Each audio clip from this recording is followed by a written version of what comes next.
Well, hello, it's Amanda, Creative Gardener, and today we're looking at aloes. I had shared a little while back, how this is how I found this. I came out one morning and I guess maybe I hadn't noticed it growing like this.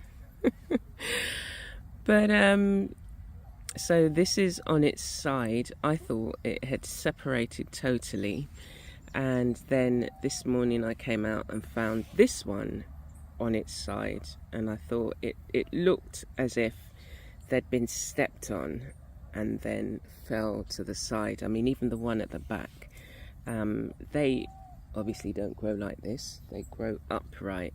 So it's interesting to think about the surrounding area, which is a lot of grass. I've got to clear some of this, but I'll do that as I'm moving some of these. So I decided to look closely, and this is actually, so some of them, it does look like they've been damaged in some way, but this is its root. And look, all of these, so all of this is its root, and then you've got all the babies growing back that way. We've got a little, can you see it? Lizard at the back there. Anyway, and then when I took a closer look at this, it's not actually separated, it goes under there. So it may just be there's not enough nourishment, nutrients coming in this area because it's just so compact, and this is maybe what happens. I'd noticed it in another plant, but it did look like another aloes plant, but it was definitely separated. It looked like, yeah, somebody had stepped in the middle of the crown, and but it wasn't me. Anyway, so that is one of the tasks today. I thought it was going to be a simple job of lifting it up and moving it, but I've got my fork here. I'm going to have to try and dig as far as I can. I don't want to damage this, and I will need to find a home for all of these here. Most of my aloes plants have produced loads of babies, and I think while I look for a reason to be distracted, we're going to go and look at some. So as I say, that one back there was one of the first aloe plants that I ever had, and it had some little babies, and these large ones that you can see are the ones that I put in, and they have since produced all of those. So these are babies that need to be moved, and it does look like they're being pushed out. So this aloes was actually sitting in that space there, and you can see it's not a very big space, and it just seemed to be pushed out. And as you can see, as they grow bigger, they're vying for more and more space, so I have to kind of create the space for them. But it's amazing to see how from the small little aloes plant you then get these big, they're grown really big, and look at this one, it's got loads of babies there. So maybe that's what happens, they kind of push each other outwards.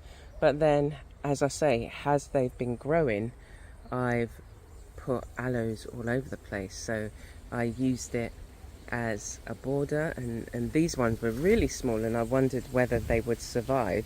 But again, look at how they are thriving around here. So as I say, the border was a solution, and I then decided, okay, well, we've filled up that border, let's let's come round the edges.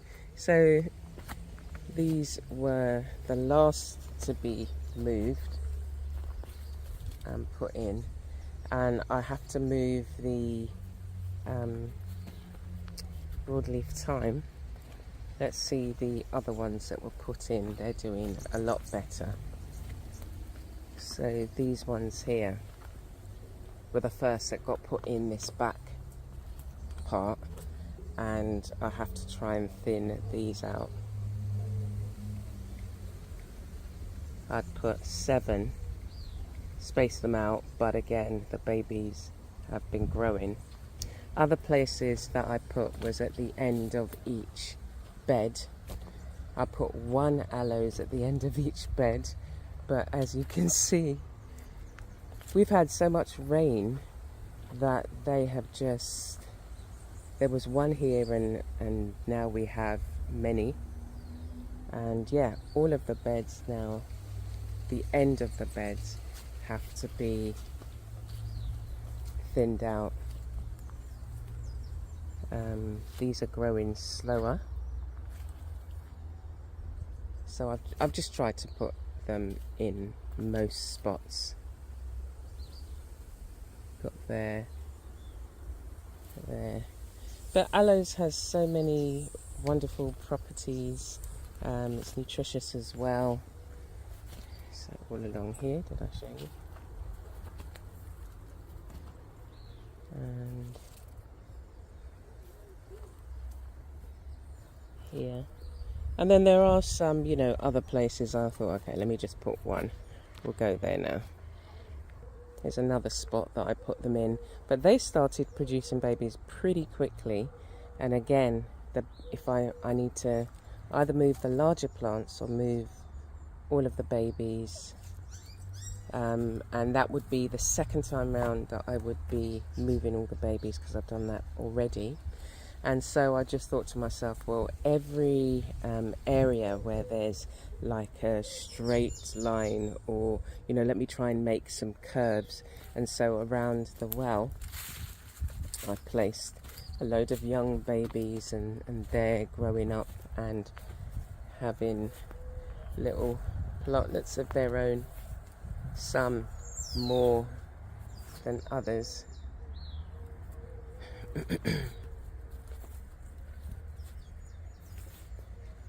And then I think this was one of the last places I put the aloes. I had Mexican sunflower here, and after a while it gets very woody, so I thought, let me put these here. And we had a very dry period, and they almost looked like they were about to give up. And now they're coming back, and I'm glad I gave them this spacing. But even so, I could take away one of these, because I'm assuming they're going to get, yes, they're due to get a lot larger. And I've added a few right at the top. Let's go and have a look there. I added several along here again, just as a border, and they've all grown up and they're having babies as well. And yeah, they're moving towards, that's the road behind us. And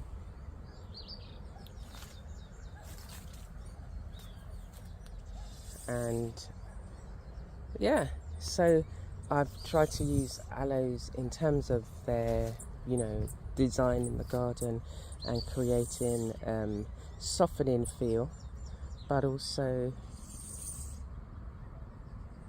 as you know, for its properties, healing properties. You can eat it, put it in smoothies, you put it on your skin. It's got very sudsy type of, if you blend it, and you can use it on your scalp to wash hair, it's got that sudsy kind of effect, so that's quite cool. But yeah, there's a lot of aloes has come from that one plant. And I think I did get, somebody was giving away sort of like 2 or 3 big ones, and again, so between 4 plants, those 4 main aloe plants has produced everything that you've seen. So they're great gran plantlets. And so yeah, just trying to find more spaces to put them. So I'm going to go around the garden and look and see where I can move some of the smaller ones. And yeah, I've given some away. And it's really nice to receive a gift of a plant, isn't it? Especially one that has so many wonderful properties. This is a crinium lily. That's the other plant that's actually really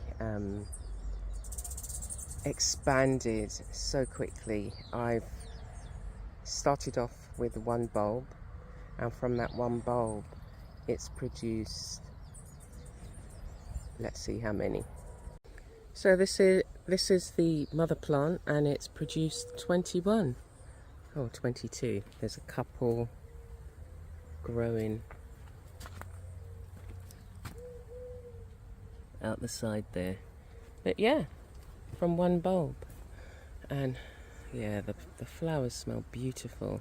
And then I have two other varieties. One variety has dark coloured leaves, and then the other one has variegated leaves. But yeah, the smell from these are beautiful, but it is poisonous. Every part of the plant is poisonous, but it smells divine.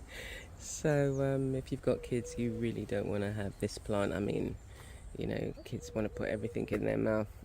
But anyway, so yeah, as you can see, more aloes, more aloes.